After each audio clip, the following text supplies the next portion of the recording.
Magandang araw dyan sa inyo, saan man kayo ngayon, ingat-ingat pa rin tayo kung ano man yung mga ginagawa natin. May papakita lang pala ako sa inyo na dalawang manok, gold at saka white gold.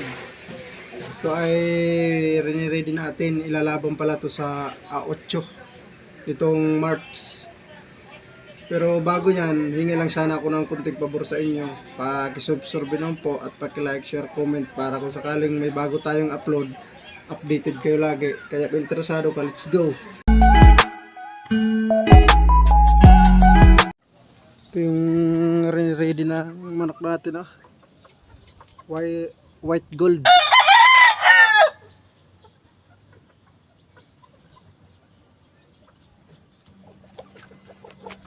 Maganda yan.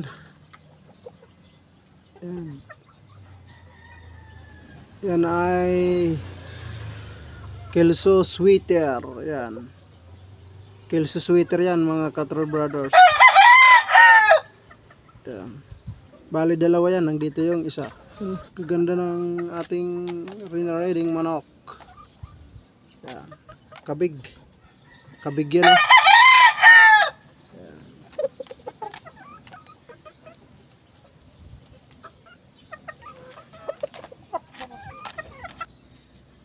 Isasali natin to sa 40,000 na prime newhan. Yan. Pero hindi ako sasama, yung kapatid ko lang maglalaban dyan. Grabe yan mamalo, mga malulupit yan mamalo, mga Cattle Brothers. Tinalagay na natin ng sahig para hindi sila makatuka-tuka sa ng mga pagkain, para malinis yung napakapaka nila, tsaka wala silang makain na ibang mga kuan dyan, mga insekto, kasi may mga insekto sa lupa na nakatutuka nila, kaya sinapin na natin para pagkain lang talaga nila ang kanilang kakainin, wala nang iba. Pulang-pulang mga mukha, oh.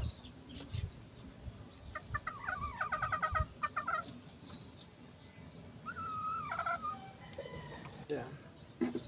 Yun, broodcock natin yan.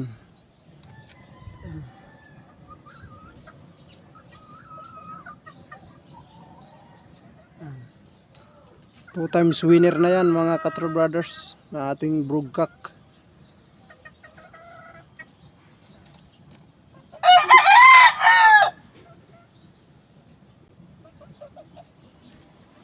Makita nyo mga Cattle Brothers, yan yung sisiw natin. Yung tatay nito, yung broodcock na pinakita ko kanina. Yan. Ang lulusog nila, oh.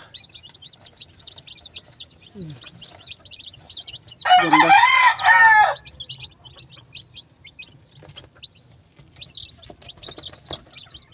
Munting bitrosin. Saka linagyan na rin natin ng kunting Sondrox at kunting asukal. Hinaluan natin yan. Alam niyo mga Cattle Brothers kung bakit may kunting Sondrox yan at may kunting asukal? Para yung mga bituka nila ay malinis, tsaka panay sila inom ng tubig kasi matamis. Yan. Tapos yung bitrosin naman, hinalo din natin yan sa tubig nila, kaya bali 3 yung nandyan sa tubig na yan: bitrosin, Sondrox at kunting asukal. Lulusog na nila, oh. Yan.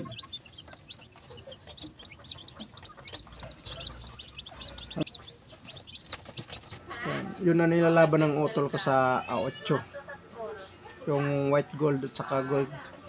Hindi na lang natin tinanggalan ng palong para pangit tingnan.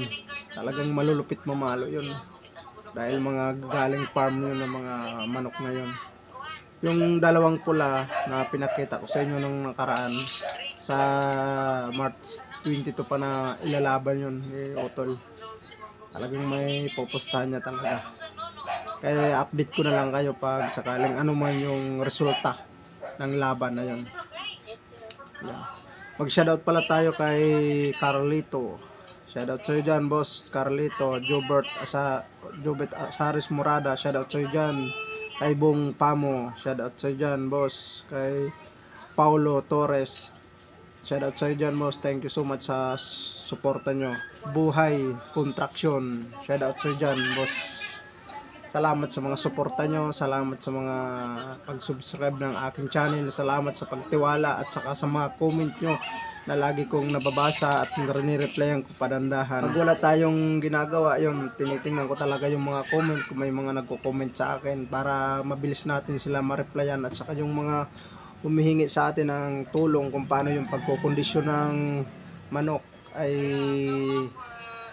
talagang rini-reply natin ng maayos para naman matulungan natin yung mga baguhan na katulad ng naghumihingi sa atin. Sinasabi natin na ang totoo. Yan.